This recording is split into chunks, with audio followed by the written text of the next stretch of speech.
Sementara itu di sisi lain, "Bunda, Dama mau itu." Dama menunjuk salah satu pedagang roti bakar. "Kina juga mau, boleh kan bun?" "Boleh sayang." Ilya mengangguk cepat. Ia memberikan 2 selembar uang berwarna ungu. "Jangan lupa kembaliannya ya." "Siap bunda." "Bunda sama Bu Nirma mau juga nggak?" "Bu Nirma mau bu?" tanya Ilya kepada Bu Nirma sebelum menjawab pertanyaan putri kecilnya. "Tidak bu."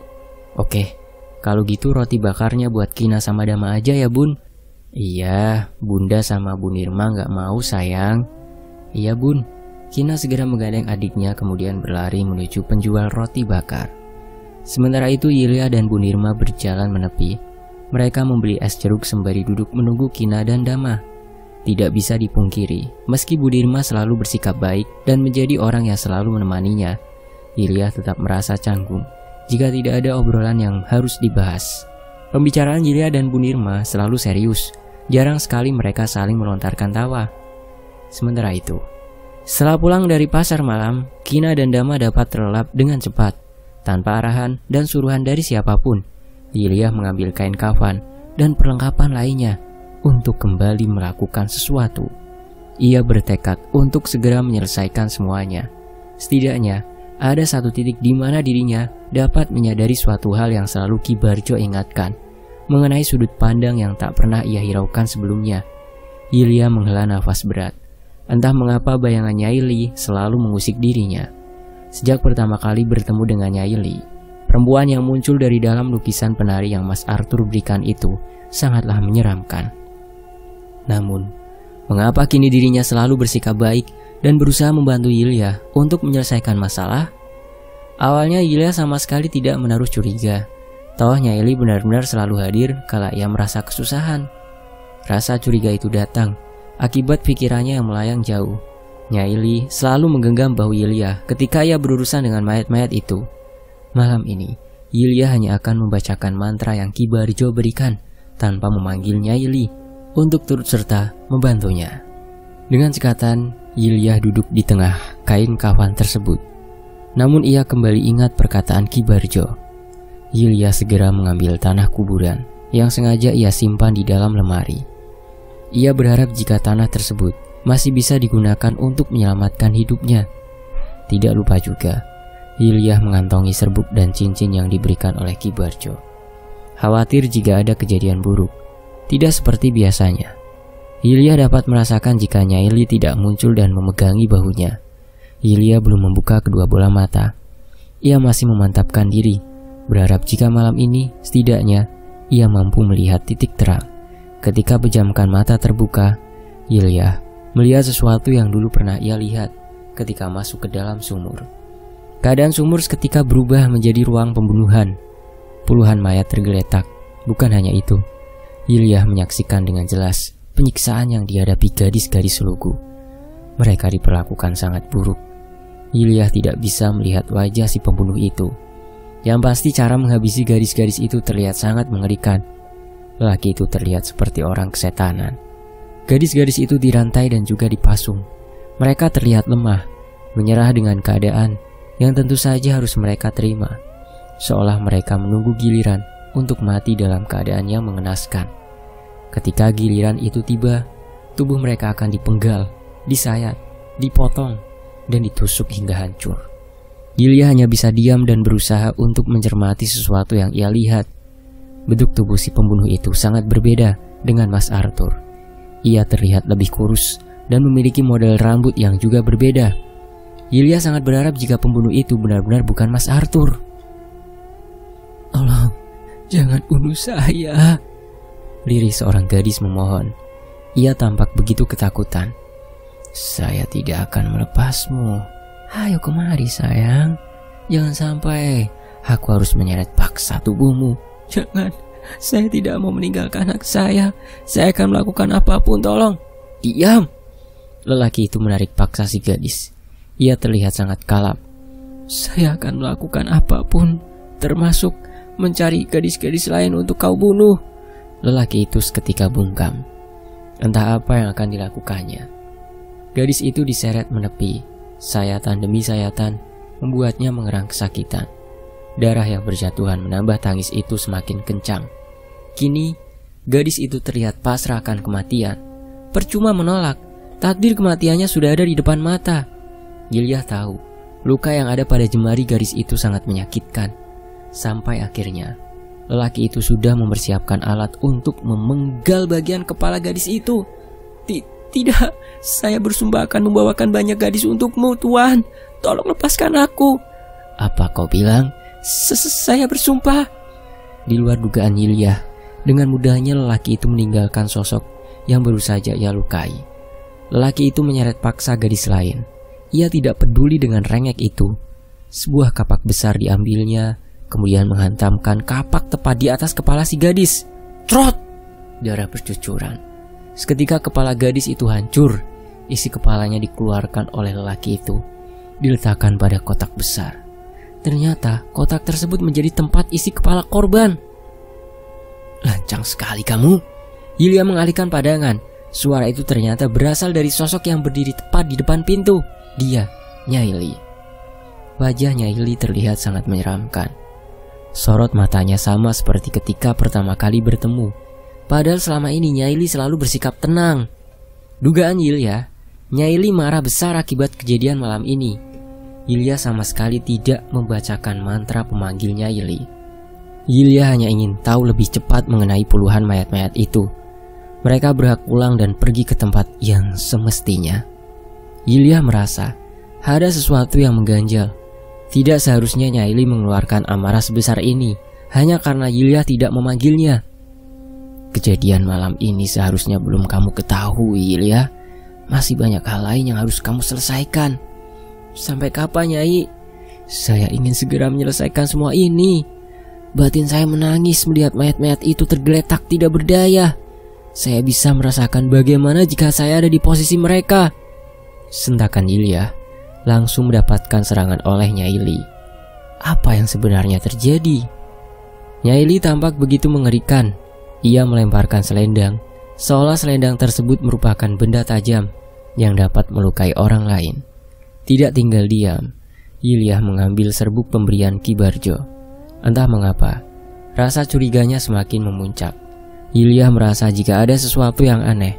Perlahan tapi pasti, Yulia tengah menyiapkan strategi untuk menaburkan serbuk ini tepat di kepalanya Yulia. Apa-apaan ini? Nyai Li berteriak ketika Yulia menaburkan serbuk itu. Wajah Nyai Li seketika menghitam dan penuh dengan luka jahit. Sorot matanya merah padam. Bagian rambut pun sangat berantakan. Semua yang Yulia lihat tampak seperti bukan Nyai Li. Jika biasanya Nyai Li terlihat anggun dengan balutan baju penari berwarna hijau serta selendang yang menjadi ciri khasnya, kini ia berbeda. Baju yang ia kenakan seketika menjadi lusuh dan beraroma tidak sedap. Yulia menyadari satu hal. Ternyata Nyai Li mempunyai satu sisi yang berbeda. Di atas kepalanya keluar banyak asap hitam yang mengepul. Beruntung, Yulia belum terlalu lama menyadari. Jika tidak, ia bisa terperangkap dalam permainan yang sudah Nyai Li rencanakan.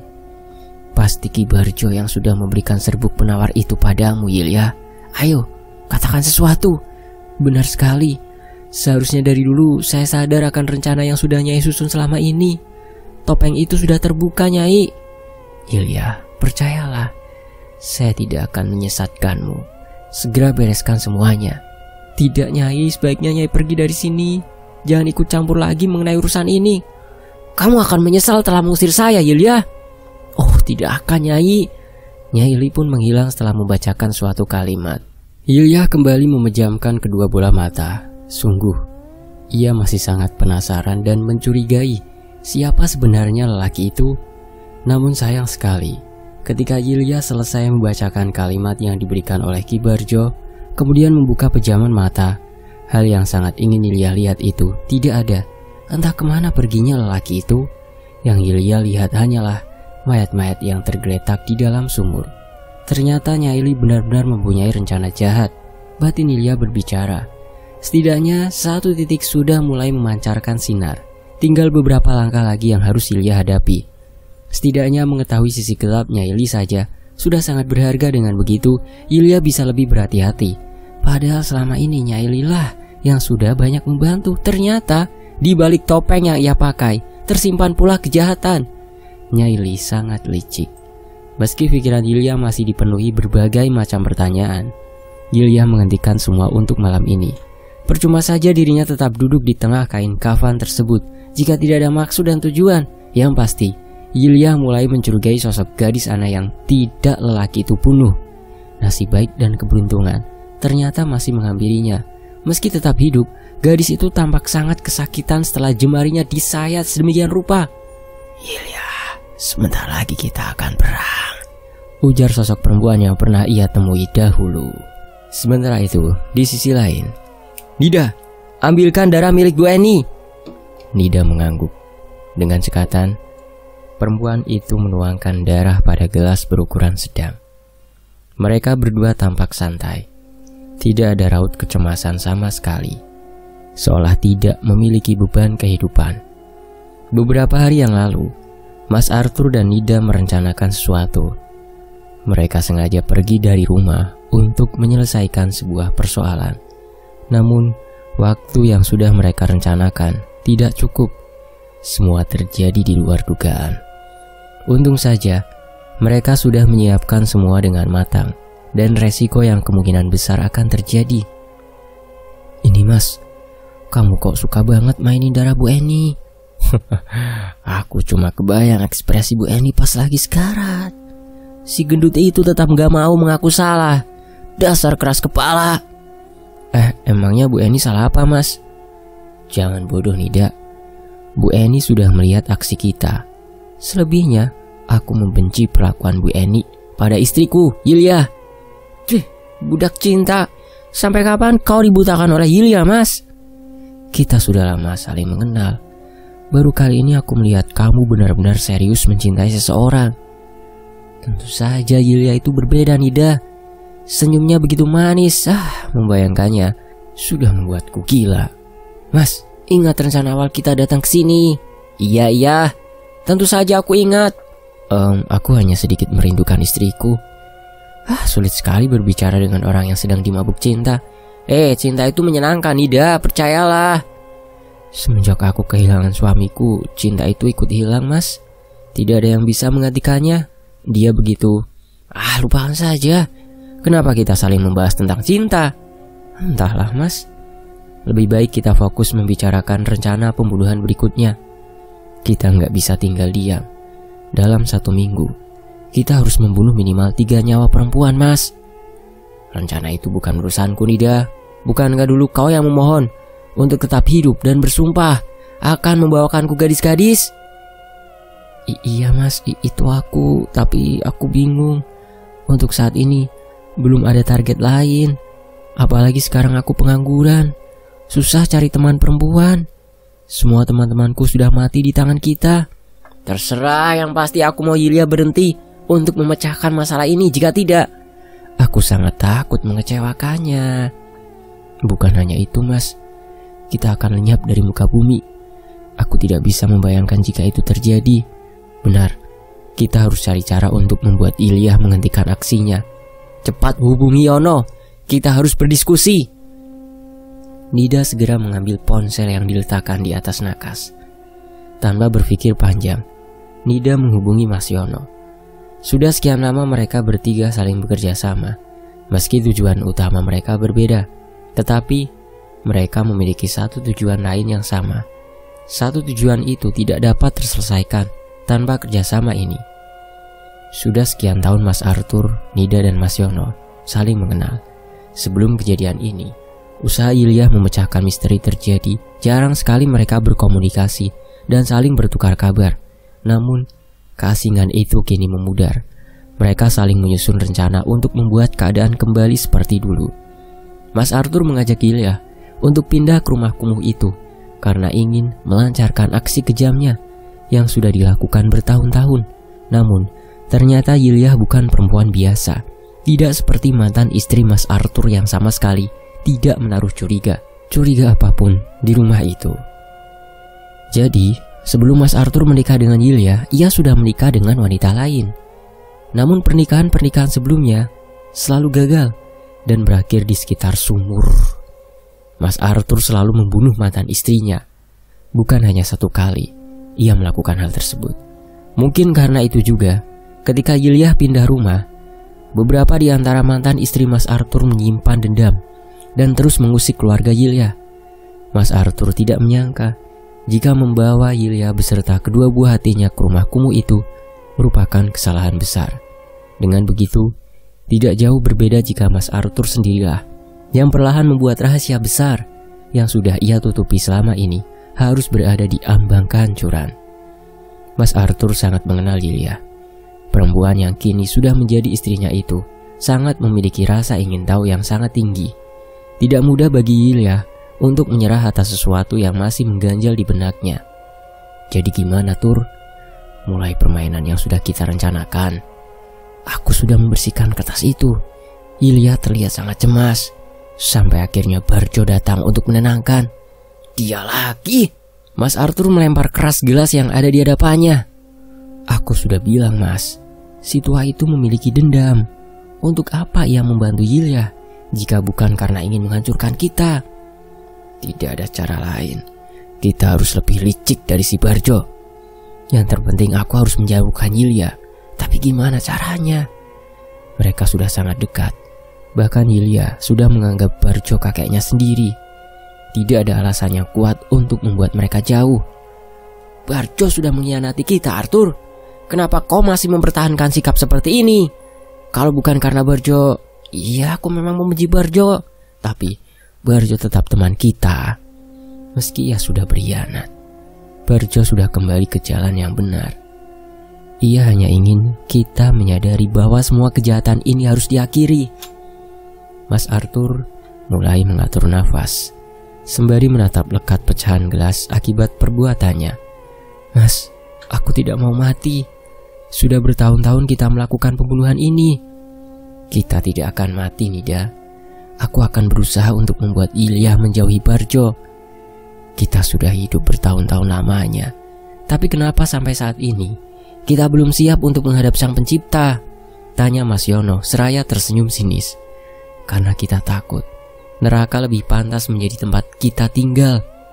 Sudahlah, untuk apa pemikiran itu? Mas Arthur meminum darah segar Bu Eni yang dari tadi ia mainkan. Baginya darah manusia merupakan obat penenang. Tenggorokannya selalu haus akan cairan kental berwarna merah itu. Mas Arthur selalu meminum darah-darah korbannya. Hal tersebut ia lakukan untuk menenangkan diri. Jika tidak, Mas Arthur akan merasakan cemas yang berkepanjangan. Maka dari itu, Mas Arthur selalu menyimpan darah sebanyak mungkin. Tidak hanya itu, ada kepentingan lain yang ia sembunyikan dari Nida, Yono, dan bahkan istrinya. Mas Arthur menyembunyikan ini selama bertahun-tahun lamanya. Jiwa psikopatnya yang dimiliki Mas Arthur bermula ketika ia beranjak dewasa. Semenjak kepergian ibunya akibat serangan jantung, Mas Arthur membenci sang ayah karena perbuatan beliaulah. Kehidupan Mas Arthur dan kelima adiknya menjadi sengsara. Namun, bukan hanya itu. Ayahnya selalu menganiaya Mas Arthur beserta kelima adiknya. Dulu pernah sekali Mas Arthur merasakan kejahatan yang sebenarnya. Ayahnya menyekap Mas Arthur selama 1 bulan penuh di dalam ruangan gelap. Selama itu, Mas Arthur menyimpan dendam yang sangat dalam pada ayahnya. Di dalam ruangan itulah, pikiran Mas Arthur seketika berubah. Semula dirinya merupakan orang yang penyabar dan tidak pernah berkata kasar. Seketika berpikiran untuk menghabisi ayahnya. Bukan tanpa alasan Mas Arthur melakukan itu. Kelima adik Mas Arthur mati kelaparan akibat ulah bejat ayahnya. Sampai akhirnya Mas Arthur menyusun rencana untuk melakukan pembunuhan itu. Hingga bertahun lamanya ia mengenal Ki Barjo, lelaki yang usianya tidak jauh berbeda dengan Mas Arthur. Ki Barjo mempunyai kehidupan yang sangat kelam. Namun bukan itu yang menjadi permasalahan. Ternyata Ki Barjo sama-sama memiliki jiwa psikopat. Ia mengajak Mas Arthur untuk bergabung dalam kumpulan manusia berdarah dingin lainnya. Ki Barjo mengajarkan Mas Arthur berbagai macam cara untuk menghabisi nyawa orang lain. Ia melakukan pembunuhan dengan banyak cara, memenggal, memukul, merobek, bahkan menyekap manusia dalam ruang gelap tanpa udara hingga kehilangan nyawa. Mulai hari itulah Mas Arthur benar-benar memiliki gangguan kejiwaan. Emosinya tidak pernah stabil. Mas Arthur selalu haus akan darah manusia. "Ayo robek lagi Arthur, robek!" seru Ki Barjo menyemangati Mas Arthur saat itu. "Tentu saja, kulit wanita ini sangat mudah dirobek Barjo. Jangan lupakan tali di sebelahmu. Setelah kau bersenang-senang dengan mayat itu, gantung dia di atas, agar darah yang mengalir dari tubuhnya tidak sia-sia." "Akan aku lakukan Barjo." Mas Arthur tersenyum penuh arti. Kejadian itu sudah terjadi bertahun-tahun lamanya. Mereka melakukan itu di markas milik bersama, terletak di sudut desa terpencil. Jarang sekali ada orang yang melewati markas tersebut. Jadi, Arthur dan Ki Barjo dapat melakukan aksinya dengan sangat leluasa. Kepala ini sudah siap untuk dihancurkan Barjo. Kau lihat ini." Mas Arthur melemparkan batu besar tepat di wajah korban. Setelah itu, Mas Arthur tidak tinggal diam. Ia mengambil salah satu kapak berukuran besar yang sebelumnya diletakkan dalam tas berwarna hitam. Mati kau. Ki Barjo tersenyum simpul ketika melihat Mas Arthur sudah pandai menghabisi nyawa manusia. Ia tak menyangka jika mengajari Mas Arthur itu tidak membutuhkan waktu yang cukup lama. "Kau hebat Arthur, habisi dia." "Pasti Barjo, wanita ini memang harus kuhabisi. Jangan biarkan organ dalamnya masih utuh." Ki Barjo berseru sembari meminum kopi hitam. Di lain sisi, Ki Barjo yang saat itu tampak sangat tenang ketika Mas Arthur menghabisi banyak nyawa dengan perlakuan yang sangat tidak manusiawi, membunuh tanpa mengasihi, memukul tanpa peduli, serta menghancurkan tubuh-tubuh itu tanpa alasan. Mas Arthur hanya ingin mendapatkan kesenangan. Mendengar jerit korban itu merupakan candu baginya. Tiada sedikit rasa iba yang ia lakukan demi kepuasannya semata. Seseorang yang memiliki perlakuan buruk tentu saja akan berdampak bagi orang lain dan berpotensi untuk mengikuti jejaknya. Topeng yang ia kenakan hanyalah palsu. Yang ia inginkan banyak orang yang mau melangkah bersamanya. Namun, langkah itu akan membawa orang lain ke ambang kehancuran. "Gimana? Sepertinya kamu sudah pandai membuat korban-korban itu tertunduk." Itu mudah, apalagi kau lihat wajah ini Barjo. Tampan bukan?" Ki Barjo tertawa sembari menunjukkan raut wajah meledek. Ia menjulurkan lidah kemudian berkata, "Tidak ada yang lebih tampan dariku."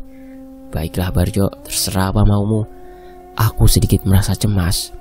Bagaimana jika orang lain mengetahui perbuatan kita?"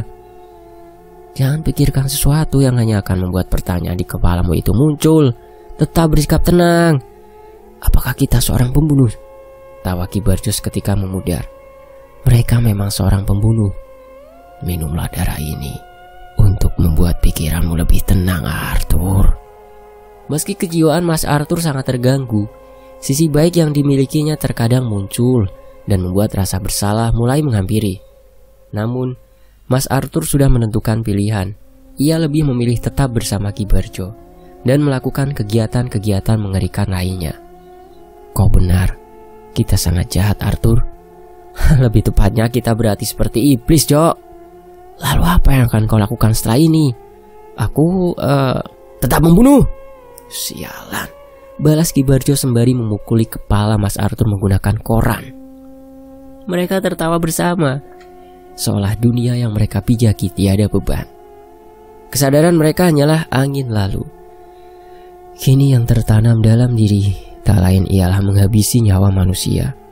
Dengan begitu, Mas Arthur benar-benar masuk ke dalam perangkap kejahatan. Hidupnya berubah, gelap, dan tidak dapat terkendali. Ki Barjo mulai mengajari Mas Arthur perihal sesuatu yang mampu membuat batin kecil seseorang menangis. Ia mengajak Mas Arthur menuju ruang bawah tanah. Tempat itu sekilas tampak seperti gudang tua yang terletak tidak jauh dari pusat kota. Namun, gudang tua itu ternyata tempat pemenggalan mayat-mayat manusia. Mereka dibunuh dengan cara yang amat keji. Ketika pertama kali Mas Arthur menginjakkan kaki di tempat itu, ia mendadak lemas di tempat. Jantungnya berdebar. Ia dapat merasakan bahwa tempat ini merupakan neraka yang sesungguhnya. Ia melihat banyak manusia tidak berdaya yang digantung dan dibiarkan membusuk. Mas Arthur sangat tidak percaya jika dirinya akan menapakkan kaki ke tempat semengerikan ini. Manusia-manusia di sini diperlakukan tidak manusiawi. "Barjo, apa yang terjadi?" Ki Barjo melontarkan senyum sembari merangkul Mas Arthur. Ia berusaha menenangkan sosok yang akan menjadi bagian dari sisi gelap yang dimilikinya. Ia berkata, "Selamat datang Arthur. Ini semua duniaku. Sekarang kau akan masuk ke dalamnya." "Tunggu, apa? Kau akan membunuhku seperti mereka?" tanya Mas Arthur. Ia mundurkan langkah kakinya sedikit demi sedikit. "Iya, aku akan membunuhmu." Ki Barjo berteriak sangat kencang. Tubuh Mas Arthur gemetar hebat. Ia tampak sangat ketakutan. Ekspresi wajahnya tidak jauh seperti banyaknya korban yang pernah ia habisi. Namun, seketika Ki Barjo tertawa dengan sangat renyah. "Dasar bodoh," seru Ki Barjo seraya menepuk-nepuk bahu Mas Arthur. "Hei, aku sedang tidak bercanda. Memangnya untuk apa aku membunuhmu? Justru aku membawamu ke sini untuk membantuku membunuh manusia-manusia itu," ujar Ki Barjo. Ia menunjuk sebuah ruangan yang berisikan manusia-manusia muda. "Mereka semua perempuan. Membantumu membunuh? Bukankah selama ini?" "Itu hanya pemanasan, bodoh." "Oh, oke. Sekarang aku tahu kenapa kau menghilang selama ini. Ini sebabnya, Arthur. Aku memiliki sisi gelap yang tidak diketahui oleh siapapun sebelum aku memberitahumu. Aku merasakan jika ini semua sebuah candaan. Mereka mampu membuatku bersenang-senang atas kehidupan yang kujalani." Ki Barjo mulai bercerita tentang hidupnya. "Tapi Barjo, sejak kapan Kam?" "Aku tidak tahu sejak kapan melakukan semua ini. Yang pasti, aku merasa bahagia dengan semua yang kujalani. Ini sudah menjadi rutinitasku." "Lalu, apa mayat mereka akan tetap berada di ruangan ini sampai membusuk?" "Ya, aku akan membiarkannya. Selain itu, aku juga menjual organ-organ tubuh mereka untuk menghasilkan uang." "Astaga Barjo, aku tidak menyangka jika kau sejahat ini." "Terserah kau atur bagaimana pandanganmu. Aku melakukan ini untuk bersenang-senang. Terlebih, aku mendapatkan bonus untuk tetap bertahan hidup dengan jumlah uang yang tidak sedikit dari penghasilan menjual organ dalam manusia," tutur Ki Barjo tanpa merasa bersalah. "Dan sekarang kau dapat hidup dengan ratusan juta uang di tanganmu. Tidakkah kau berpikir untuk mencari kesenangan lain?" "Tidak Arthur, karena kau belum mencoba bagaimana rasanya menjadi aku, si pembunuh berdarah dingin. Maka kau tidak akan mengerti bahwa ini semua adalah candu bagiku. Entah sampai kapan aku dapat menghentikan semua ini," ujar Ki Barjo kembali menjelaskan. Ki Barjo melanjutkan bicara dan berkata, "Ayo, ikut aku. Akan kupastikan jika kesan pertamamu melakukan pembunuhan di tempat kini sangatlah menyenangkan. Jangan khawatir." Tidak ada jawaban yang Mas Arthur lontarkan. Dirinya mulai menyadari satu hal, bahwa mulai saat ini sangat yakin jika kehidupannya akan lebih mengerikan dari sebelumnya. Namun meski begitu, Arthur tetap bersikap tenang. Ki Barjo mengajaknya menuju suatu ruangan yang sangat dipenuhi dengan darah segar. Ternyata ruangan tersebut merupakan tempat Ki Barjo untuk menghabisi korbannya.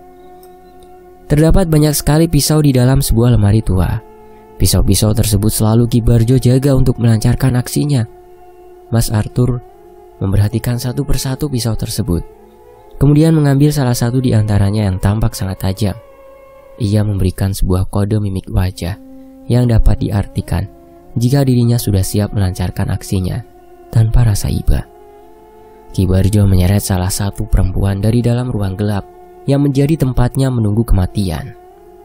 "Ayo, ikutlah denganku Nona Manis," ujar Ki Barjo tanpa memberikan celah untuk perempuan itu bergerak.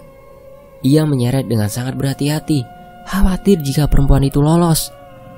Perempuan itu bisa saja menghancurkan segalanya. "Cantik sekali Barjo, dari mana kau dapatkan perempuan ini?"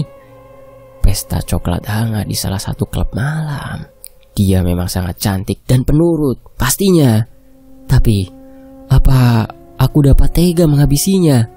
Sorot mata perempuan itu penuh dengan harap ketika mendengar ucapan Mas Arthur. Seolah hanya Mas Arthur lah yang dapat menyelamatkan hidupnya namun dugaannya ternyata salah. Tentu saja aku tega. Kemari, akan kuhabisi. Akan kuhabisi kau dengan perlakuan yang sangat lembut. Mas Arthur mulai mengambil alih perempuan itu. Perlahan dirinya mulai menyayat bagian tubuh itu, membuat si pemilik tubuh mengerang kesakitan. Perempuan yang malang, ujar Ki Barjo sembari menuangkan air hangat yang ada di dalam termos ke dalam cangkir berwarna putih. Kau harus selalu ingat kejadian ini, Barjo. Ini kali pertama aku membunuh di tempat yang tidak pernah kupijaki sebelumnya. Baik, bagaimana perasaanmu, Arthur? Ini lebih menyenangkan dari apa yang aku bayangkan. Benarkah? Tentu, kau lihat. Setelah kulit perempuan ini habis tersayat, aku akan memenggalnya. Kemudian menyiapkan satu botol plastik untuk menjadi tempat darah yang mengalir dari tubuh itu dapat kusimpan rapi. Aku tidak yakin kau akan menyimpannya. Bukankah kau? Ya, aku mengaku. Aku akan meminum darah-darah itu agar dapat merasa tenang. Aku bahkan lebih suka memakan daging manusia dibandingkan meminum darahnya, Arthur. Apa? Seru Arthur terkejut dengan ucapan Ki Barjo. Rasa terkejutnya itu membuat pisau yang ia genggam menancap tepat di leher si perempuan malang. Akhirnya perempuan itu menghembuskan nafas terakhir setelah mengalami kejadian yang sangat menyiksa. Kau bercanda kan? Tidak, Arthur. Aku memang menyukainya. Daging manusia terasa lebih lembut dan empuk. Bahkan aku sering mengolah daging manusia menjadi sup. Mas Arthur menatap Ki Barjo dengan tatapan yang tidak dapat diartikan. Ia berkata, "Dasar kanibal." Terserah kau bilang apa, Arthur. Setelah ini aku akan mengajakmu mengolah daging manusia. Untuk apa? Untuk membuatmu menjadi seorang kanibal sepertiku. Sialan. Mas Arthur sangat tidak menyangka. Ternyata Ki Barjo menutupi banyak hal. Satu persatu di antaranya mulai ia ketahui. Namun tidak dapat dipungkiri jika Mas Arthur harus membiasakan diri untuk tetap tenang ketika mengetahui hal lain yang ada pada Ki Barjo. Kekejaman Ki Barjo dapat begitu saja Mas Arthur ikuti. Entah apa yang ada di pikiran Mas Arthur, sikapnya jauh berbalik.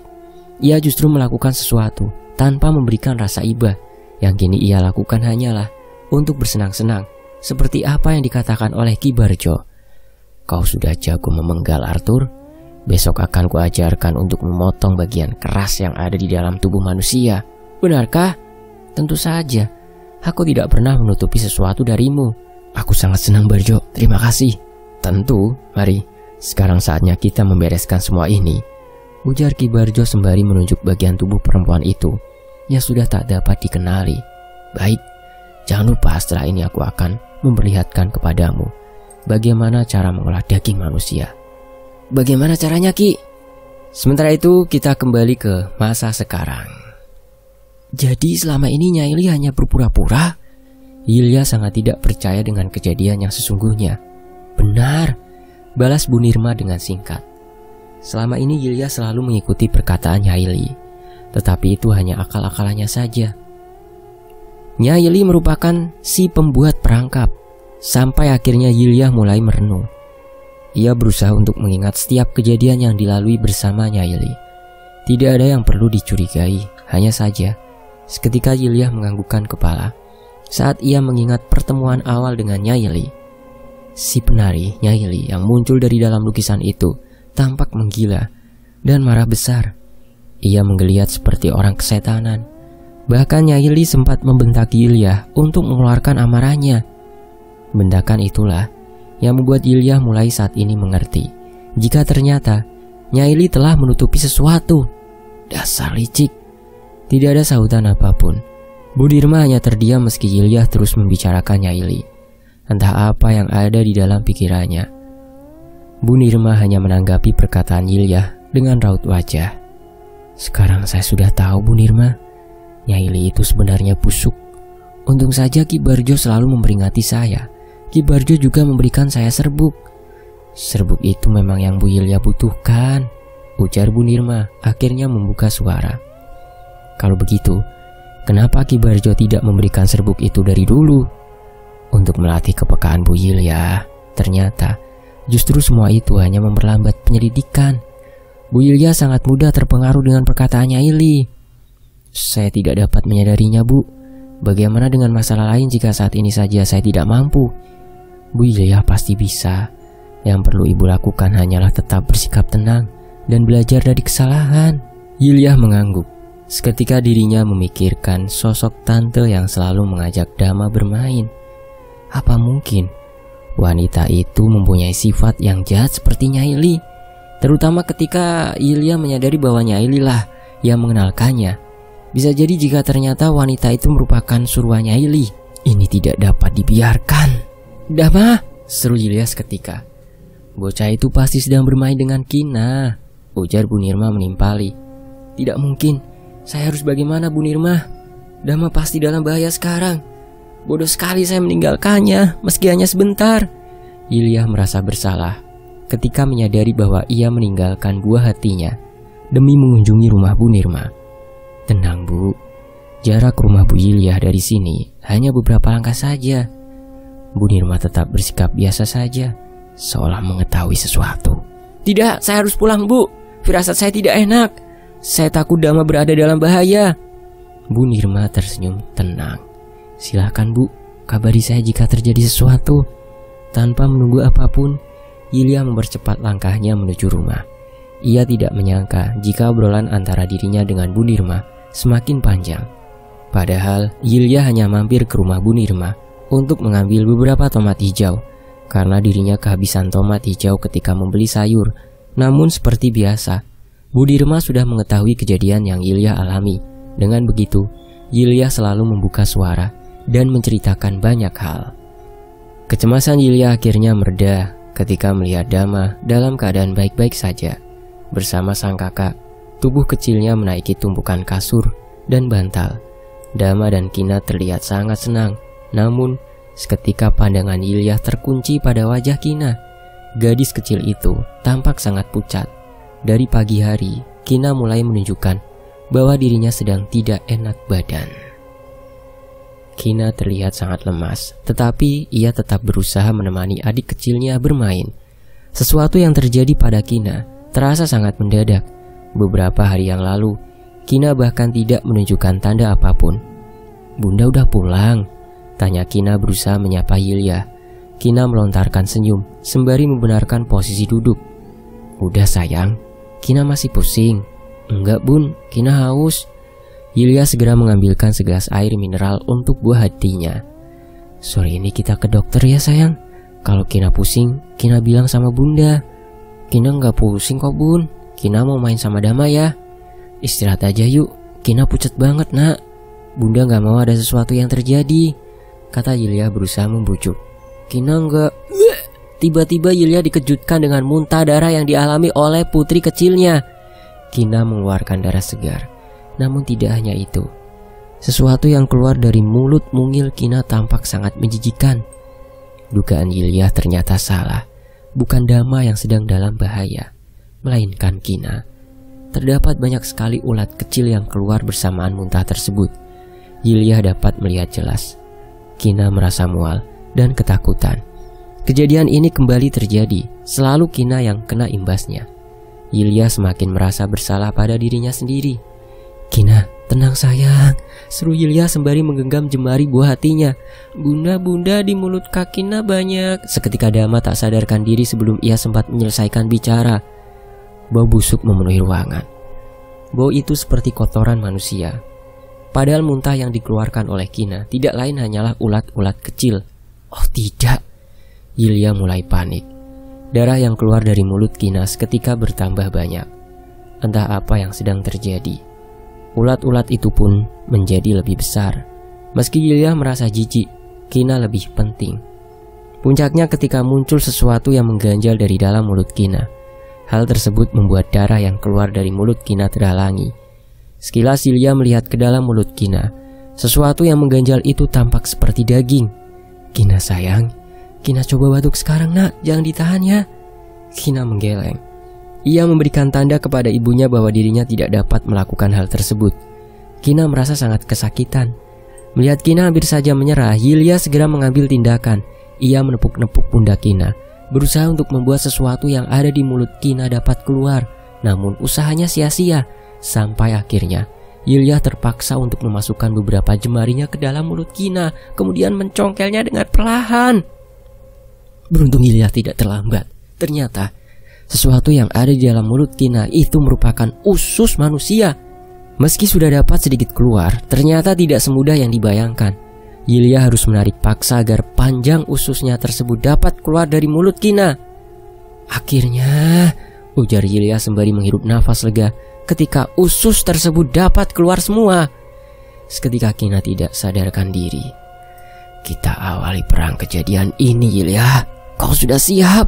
Yulia menoleh ke asal suara. Ternyata perempuan itu kembali membuat masalah. Tanpa berpikir panjang, Yulia berteriak, "Habisi aku, tapi tidak dengan anakku!" Sungguh Yulia merasa bahwa makhluk-makhluk itu hanya ingin mempermainkan dirinya. Mereka selalu mengusik dan membuat perangkap untuk Yulia.